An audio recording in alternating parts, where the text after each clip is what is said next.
Alright everyone, welcome back to the channel. Today we're going to be talking about how the real sword fights look in this circumstance. Now what we're practicing here is what's called Hema, and Hema is based on the medieval manuscripts that were left to us by the knights and noblemen of the medieval period.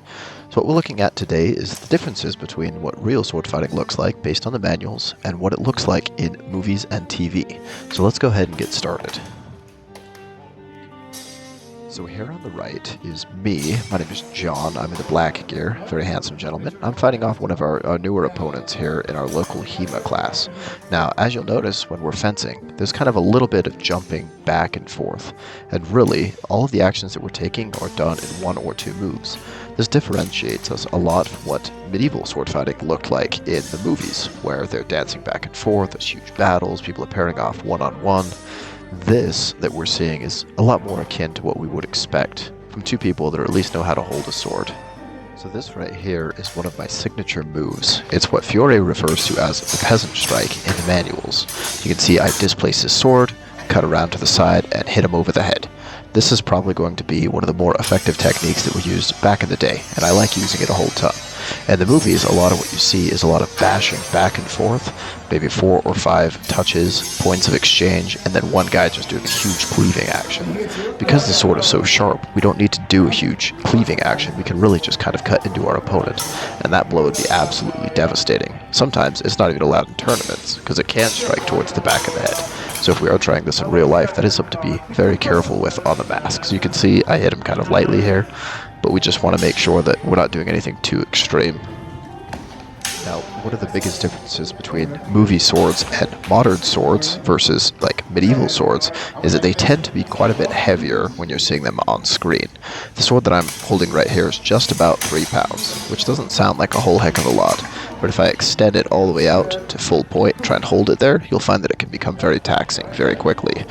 Now, it strikes me that when Ian McKellen was talking about his sword Glomdring in The Lord of the Rings, he was describing it as quite heavy.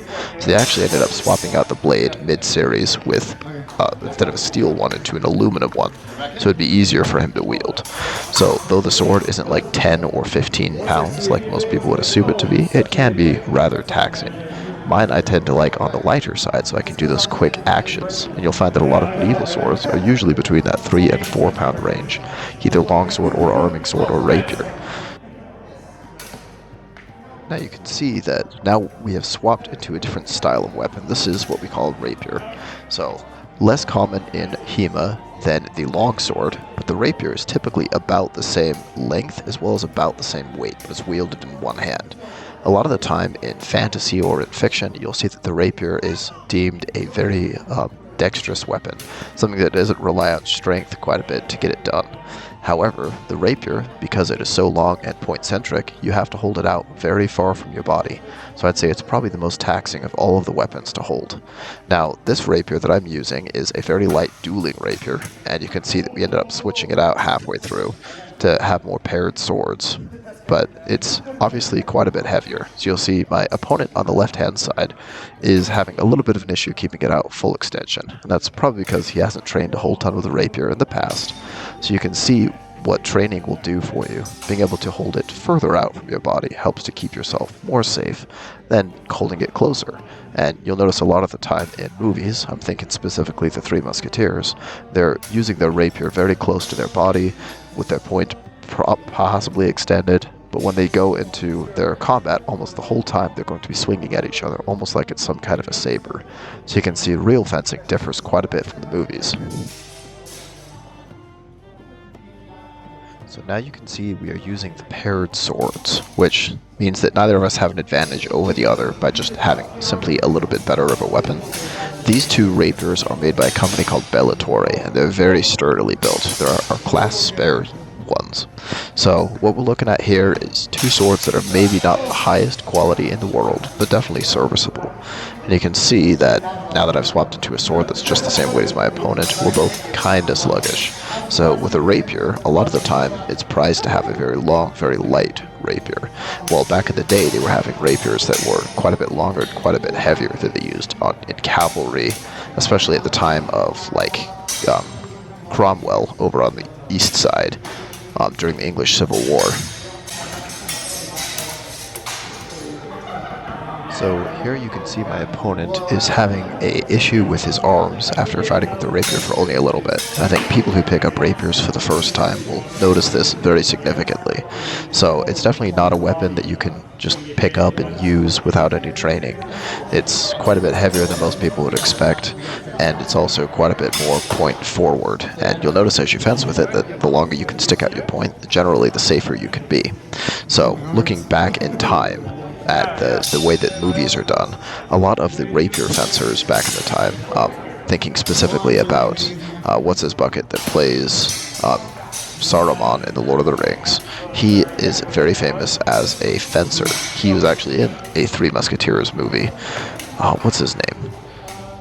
Something starts, it's like Count Dooku or something. I don't know. Anyways, he is an awesome fencer, but he was trained specifically in Olympic fencing, and the rapiers and the swords that they are using are a lot closer to what Olympic fencing teaches. You can see even back in the old black and white movies, the Errol Flynn movies, they're fighting a lot with weapons that aren't necessarily equivalent to what we would expect from in history.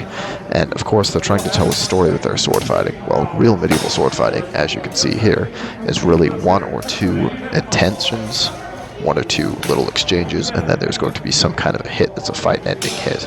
So, again, movies are meant to tell a story. They're not necessarily a good representation of how sword fighting works. And definitely don't listen to the weebs online who tell you that you can watch something like The Lord of the Rings and then know how to sword fight, because just like Lichtenauer says in his Zettel, it's more important to be practiced than artful. And it's way more important to be able to do these things in person, and it's not just a visual action. A lot of these guys that are going to be arguing with you online about how to fight with a sword have really never picked one up. And that's something to keep in mind anytime that you get into arguments with people on Facebook, is honestly, if they picked up a sword, they probably wouldn't know what to do with it. First thing they would say is, wow, this is heavy, and the second thing that they're going to try and do is grab it in reverse grip. So you know that you, by judgment of just picking up a sword, are always doubly more skilled than they will be.